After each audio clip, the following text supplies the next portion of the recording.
One team that was in the running to be on Hard Knocks and still could be the in-season candidate for Hard Knocks now that the whole ownership thing is settled, the Washington Commanders. Ron Rivera told us at the Super Bowl, QB1, Sam Howell. Yeah. Said it multiple more times, QB1, Sam Howell. Every once in a while he wobbles. He got a little wobbly yesterday. Here's Rivera from Wednesday on whether or not Sam Howell is the team's starting quarterback for 2023. I got to sit down with both Eric and Sam, Eric and Davida, and really evaluate it and make sure he's doing the things that we need him to do. And yesterday he had a really good day. We're really pleased with it after having watched the tape, and we'll see how it is after we get a chance to watch this tape together. We're traveling today, so we'll sit down tomorrow and go through it and talk about Sam and really just evaluate that. And evaluate Jacoby as well. I mean, Jacoby did some really good things too, so we feel really comfortable about the quarterback room right now. Yeah, this one is intriguing. And I know that our colleague Matthew Berry gets up in arms because he's a lifelong Commanders fan, and he thinks they should go with Sam Howell and see what he has. And if he doesn't have anything, they're going to be bad enough this year they could draft a replacement next year. But Ron Rivera may be thinking about trying to save his job, and he's more likely to save his job with Jacoby Brissett, possibly, that may be part of the tension that's going on here. I'm a firm believer. Let's see what Sam Howell's got. Yeah, I'm with Let's see. It shouldn't be a competition. Let's see what the kid has. They say privately, hey, he would have been a first-round pick if he had come out a year earlier. So you got a guy that would have been a first-round pick. He fell around 5. You've got him ready to go. See what he can do. Let Eric Bieniemy work his magic, and you'll know by the end of the year whether or not he's the guy. And if you figure it out by the end of October, go with Jacoby Brissett then. Yeah, sure. But give this kid a chance to be your QB1. You believe in him, supposedly. Show that belief by letting him be the guy and see what he can do. And let the game slow down, like we talked about with Anthony Richardson earlier this week. Let him become whatever his ceiling is. Let him become somewhat close to that, and then you know whether you got somebody. Yeah. I got great respect for Jacoby Brissett, but we know what he is at this point. We do. He's a really high-end, good backup. Hey, our starter's hurt. He can hold down the fort for 3 or 4 games. Okay, that's it. Sam Howell, yeah, there's belief to people you talk to in the organization or around it that, they think he can be something more than that. Ride that wave. He's got a good natural feel for the game. He played a ton in college football.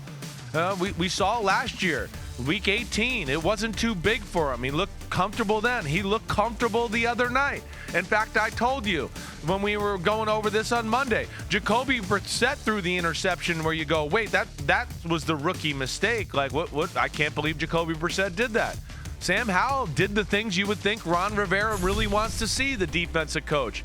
Take care of the ball, hit the open guy. His stats should have been better than 9 for 12.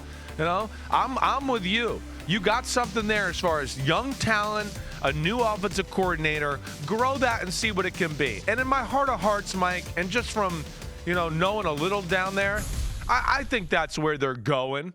I just don't think they've had a firm sit down, let's just start to figure out exactly who the guy is type of meeting yet. But they kind of know, I think. I don't even think it's really that necessary. And I also think, I was going to say something else within that. Well, either way, they want him to keep working. That's the other thing I was going to say. They probably don't want to anoint him quite the king yet. They want to make sure, hey, you got that pressure in preseason game number 2. Jacoby Brissett still lingering. They want to see him perform through that and see him continue to push himself. So I can get on board with that for a guy in this situation as Sam Howell. But at a certain point, you got to make the move. Your QB1, get him ready. Mike Evans said something about that yesterday. I saw that. We want to know who the quarterback's going to be. Right.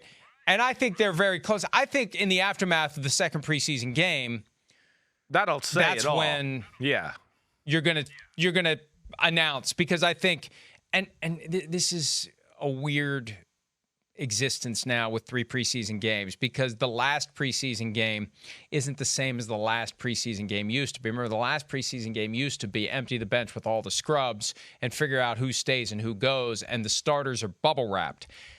Now, with 3 preseason games and that week off, remember there's that dead week now. Yeah. Labor Day weekend, nothing goes on in the NFL.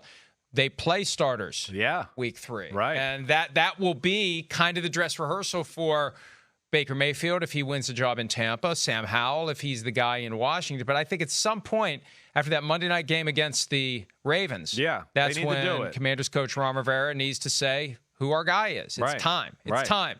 Everybody needs to know and needs to prepare, including the people who don't play quarterback, the rest of the guys in the locker room, and the fans. Everybody needs to be ready for what's coming week 1. Yeah, agreed. And as long as Sam Howell, plays well, doesn't, pee down his leg on Monday night against the Ravens or anything like that, I expect him to be named the starter.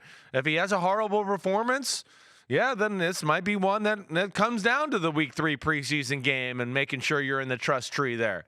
So we'll see where it goes. But it goes back to like what we said yesterday. Mike Evans and I'm sure some of the receivers on Washington, you start to get to a point where you go, wait, I just want to get in line and go with the guy that I know is going to throw to me on Sundays now. It's time to start turning the page. I don't want to, do a few reps with Baker and then, oh, wait, now Kyle Trask is throwing the ball and it comes in a little different. He wants to start getting honed into, wait, this is how this guy throws. This is what his balls look like when they come in every time. This is the rhythm in which he throws in. This is the kind of signals or body language he gives me, at the line of scrimmage. That's what Mike Evans is talking about. And then to your point, too, that's why that's got to happen sooner rather than later so people can get on the same page that way. Hi, it's Mike Florio. Thanks for watching PFT on YouTube. Hit subscribe for the latest news and analysis from Pro Football Talk.